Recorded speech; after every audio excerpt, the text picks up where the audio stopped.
Bizde негизинен элдин, коомчулуктун нааразычылыгы мына ушул штрафтардын суммасынын жогорулугу да мындай көптүгүдөн болгондо, мына башында киргизгенбиз 3.000ден 4.000ден 10.000ге чейин.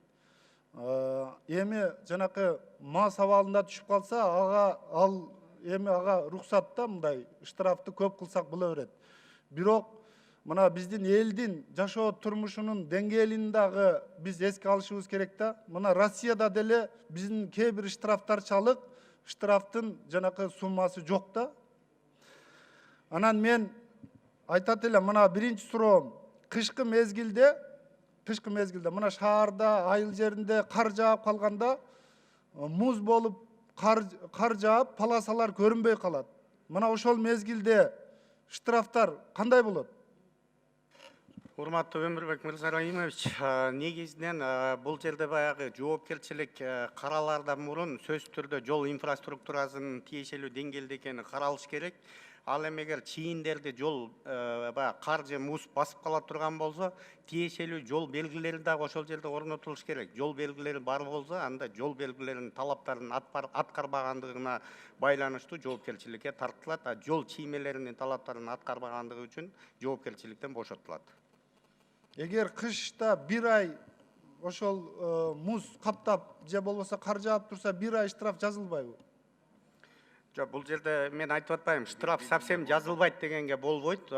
Бул жерде жол, дорожный знаки, анан дорожный Муз разметка каптап болуп атат. калса, полоса көрүнбөсө, айдоочу анан жана полосаны көрбөй өтүп кетсе, Стоп линия көрүнбөгөнү менен ошо стоп линиянын деңгээлинде турган стоп деген дорожный белги бар. Ошо белгинин да талабын аткарганга айдоочу милдеттүү.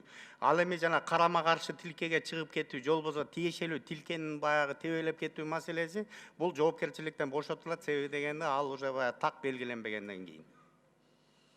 Ошол эле убакта мына сизге кошумча катары айтып кетсем, ошол баягы эгер Бишкек шаарын ала турган болсок, Бишкек шаардык мэриясы азыркы күндө ошо кышында жолдорду тиешелүү деңгээлде карап, көзөмөлдөп тазалоо боюнча милдеттенме берилген. Ошондой эле транспорт жана жолдор министрлиги да ошондой милдеттенме алышкан өзүнө. Биз жылын эле көрүп атпайбызбы шаарды? Муз каптап, кар жанакы полосалар көрүнбөй калганын. Мен ошондон улам берип атам суроону. Мына туман каптап калганда 2 метр, 3 метрде көрүнбөй калат. Камералар кандай иштейт анда?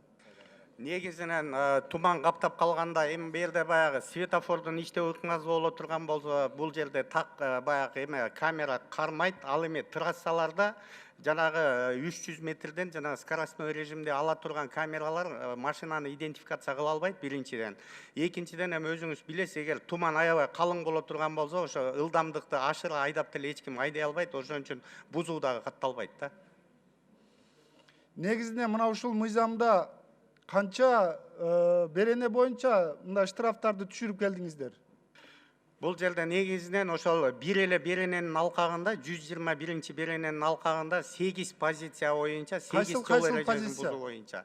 Бул тактап айта турган болсок, жол эрежесинин жол белгилеринин талабын аткарбоо, жол чийиндеринин талабын аткарбоо. Канчадан канчага түшүрүп атасыздар? 3000 сомдон 1000 сомго түшүп атат.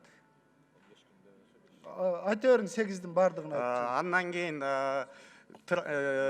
автомагистралда жүрүү эрежелерин бузуу, эгер светофор иштеп аткан болсо же жөнгө салуучу иштеп аткан болсо, стоп линияга аттап өтүп кетүү, тышкы жарык берүүчү приборлорду же болбосо эскертүүчү сигналдарды пайдалануу эрежелерин бузуу, каршы кыймылдын тилкесине чыкпай туруп кууп өтүү же болбосо маневр жасоо эрежесин бузуу боюнча 8 позиция боюнча ошо 3000 сомдон 1000 сомго түшүрүү боюнча сунушталып атат.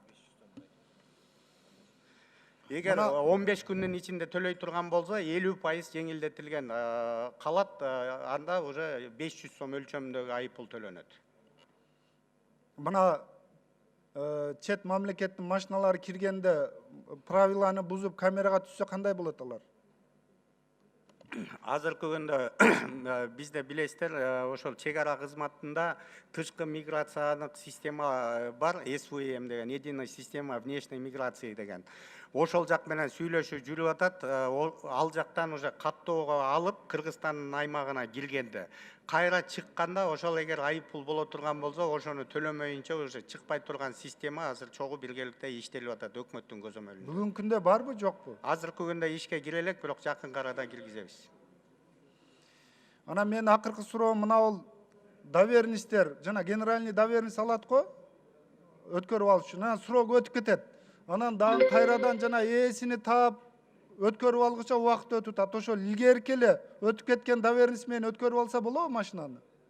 Болбойт, себеби дегенде бул жерде эми ишеним катты тиешелүү мөөнөткө берилгенден кийин ар бир жарандын милдети ошол убакытта өзүнө өткөрүп же тиешелүү граждандык актыны өзгөртүп алуу.